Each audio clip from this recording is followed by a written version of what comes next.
ایک دن حضرت ہود علیہ السلام اپنی قوم عاد کے پاس گئے اور ان کو اسلام کی دعوت دینے لگے، مگر دیکھا گیا کہ لوگ ان کا مذاق اڑایا اور ان سے تماشخور کرنے لگے۔ اس پر اللہ سبحانہ و تعالی نے ان کی سرزمین پر لگاتار 3 سال تک بارش بند کر دی، کوئی بھی فصل اگتا نہیں، جس وجہ سے پورے ملک میں بھیانک قحط شروع ہو گیا۔ ایسی حالت دیکھ کر حضرت ہود علیہ السلام نے پھر اپنی قوم سے کہا، اے میرے قوم، اب بھی وقت ہے، اپنے رب اللہ تعالیٰ سے اپنے گناہوں کی معافی مانگو اور سیدھے راستے پر چلے آؤ۔ یقیناً اگر تم توبہ کرو گے تو اللہ تمہارے گناہ معاف کر دے گا اور اپنی رحمت برسائے گا۔ مگر کافروں نے جواب دیا، ہود، ہم تمہاری بات نہیں مانتے اور نہ ہی تمہارے خدا پر بھروسہ کرتے ہیں، ہم کسی بھی حالت میں توبہ نہیں کریں گے۔ اے سن کر حضرت ہود علیہ السلام کے پاس کہنے کے لیے کچھ بھی نہیں بچا۔ پھر عاد کے قوم نے اپنے کچھ لوگوں کو بارش کی دعا مانگنے کے لیے مکہ شریف بھیج دیا۔ اس وقت مکہ میں بہت ساری مورتیاں موجود تھیں اور یہ لوگ انہی مورتیوں کے سامنے دعا مانگنے لگے۔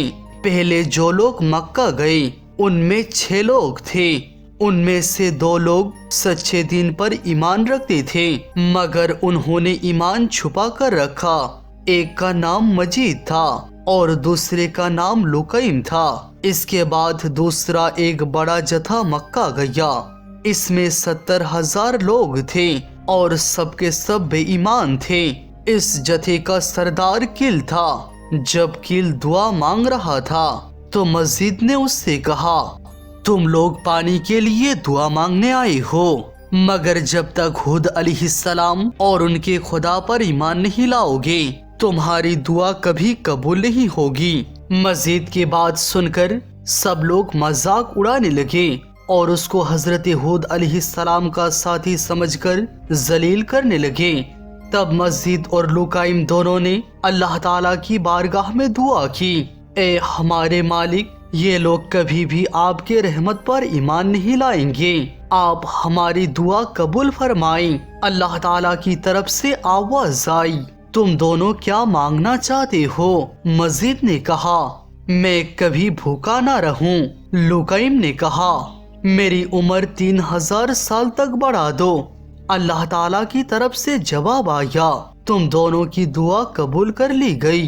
دوسری طرف کیل اور اس کے 70,000 ساتھی مل کر دعا مانگنے لگے، ہماری قوم عاد کے لیے بارش بھیج دے، ہم میں سے کسی کو بھی کوئی بیماری نہیں، نہ کسی پر کوئی مصیبت آئی، اس لیے ہم صرف بارش کی دعا مانگ رہے ہیں۔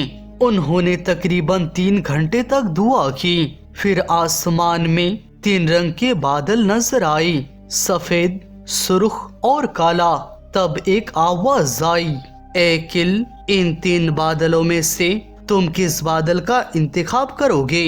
کل کو پتا تھا کہ سفید اور سرخ بادلوں سے بارش نہیں ہوتی، اس لیے اس نے کالے بادل کا انتخاب کیا۔ جب یہ لوگ مکہ سے چلے تو وہ بادل بھی ان کے ساتھ ساتھ چلا۔ تھوڑی دیر بعد ایک زوردار آندھی چلنے لگی، مگر کافروں نے اب بھی حضرت ہود علیہ السلام کا مذاق اڑانا نہیں چھوڑا۔ انہوں نے کہا، اے ہود، تم کہتے تھے کہ ہمارے اوپر تمہارے خدا کا عذاب آئے گا، مگر اب دیکھو بارش ہونے والی ہے، قحط دور ہو جائے گا اور ہمارے ملک میں سکون واپس آ جائے گا۔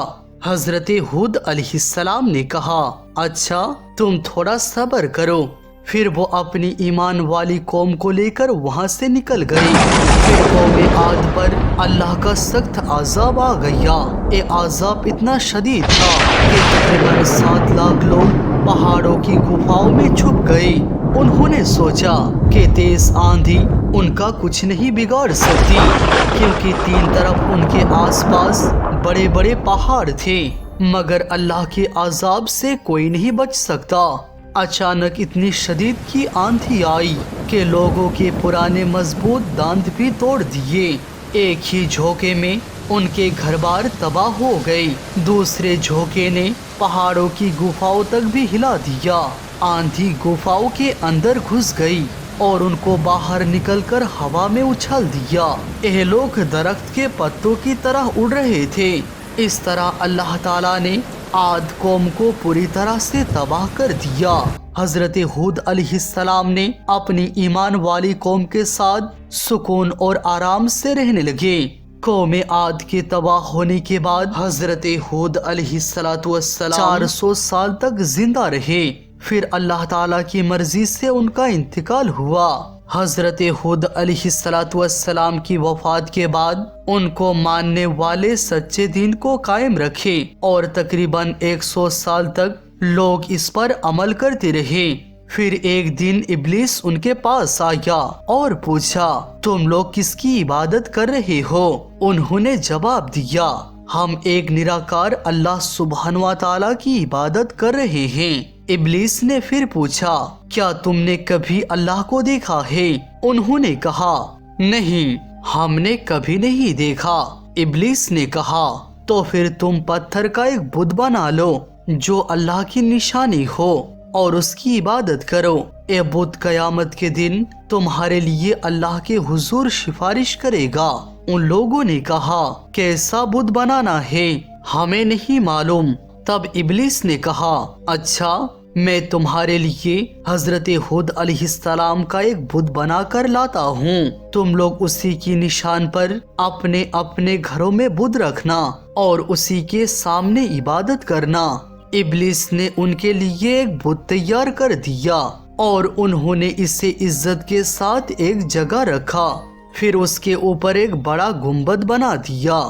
دھیرے دھیرے پورے ملک کے لوگ اس بت کو سجدہ کرنے لگے۔ ابلیس نے اس طرح دنیا میں دوبارہ بت پرستی کا رسم چالو کر دیا۔ بہت سالوں تک یہ حالات رہی۔ پھر اللہ تعالیٰ نے دنیا والوں کی ہدایت کے لیے حضرت صالح علیہ السلام کو نبی بنا کر بھیجا۔ حضرت صالح علیہ السلام نے اس وقت کے سمود قوم کو اسلام اپنانے کی دعوت دی۔ قوم سمود نے کہا، تم صرف ایک عام انسان ہو، انسان کبھی نبی نہیں ہو سکتا۔ اگر تم واقعی نبی ہو تو کسی معجزہ دکھاؤ۔ اگر تم اس پر قادر ہو تو ہم سب اسلام قبول کر لیں گے۔ حضرت صالح علیہ السلام نے کہا، بتاؤ تم کیسا معجزہ دیکھنا چاہتے ہو؟ انہوں نے کہا، اس پہاڑ کے اندر سے ایک اونٹنی نکل کر آئی اور وہ ایک بچہ پیدا کرے جو ہمارے سامنے دودھ پیے۔ اگر یہ معجزہ ہو جائے تبھی ہم مانیں گے کہ تم واقعی اللہ کے نبی ہو۔ اسی وقت فرشتہ جبرائیل علیہ السلام حضرت صالح علیہ السلام کے پاس آئے اور کہا، اے اللہ کے نبی، آپ اپنے قوم سے وعدہ لے لیجئے، وہ اس اونٹنی کو کوئی نقصان نہیں پہنچائیں گے۔ حضرت صالح علیہ السلام نے ان سے یہ وعدہ لے لیا۔ پھر اللہ تعالیٰ کی طرف سے حکم آیا، اے صالح، تم دعا کرو کیونکہ میں 4000 سال پہلے ہی اس پہاڑ کے اندر ایک اونٹنی پیدا کر دی ہے۔ جب وقت آئے تو تم اپنے معجزہ دکھا کر اپنے نبوت کی دلیل اور مضبوط بنا سکو گے۔ حضرت صالح علیہ السلام نے دعا کی اور فوراً ایک خوبصورت اونٹنی اس پہاڑ کے اندر سے نکل آئی۔ یہ اونٹنی اتنی خوبصورت تھی کہ کسی نے اس سے پہلے کبھی ایسی خوبصورت اونٹ نہیں دیکھی تھی۔ جیسے ہی اونٹنی باہر آئی، اس نے ایک سندر بچہ پیدا کیا جو فوراً ماں کا دودھ پینے لگا۔ پھر اونٹ چراگاہ میں گھاس چرنے لگے۔ مورخین ارشاد فرماتے ہیں کہ یہ معجزہ دیکھ کر سمود قوم کے ایک سردار زندہ فوراً بول اٹھا، یقیناً حضرت صالح علیہ السلام اللہ کے سچے نبی ہیں، اس میں کوئی شک نہیں۔ اس نے اپنے گھر کے لوگوں اور 6000 لوگوں کے ساتھ مل کر حضرت صالح علیہ السلام پر ایمان لے آئے، مگر باقی لوگوں نے اتنا بڑا معجزہ دیکھنے کے باوجود بھی اسلام قبول نہیں کیا۔ وہ کہنے لگے، صالح ایک عظیم جادوگر ہے، وہ ایک سخت پتھر سے اونٹنی نکل کر لایا، یہ صرف ایک بڑا جادو کا اثر ہے۔ پھر بھی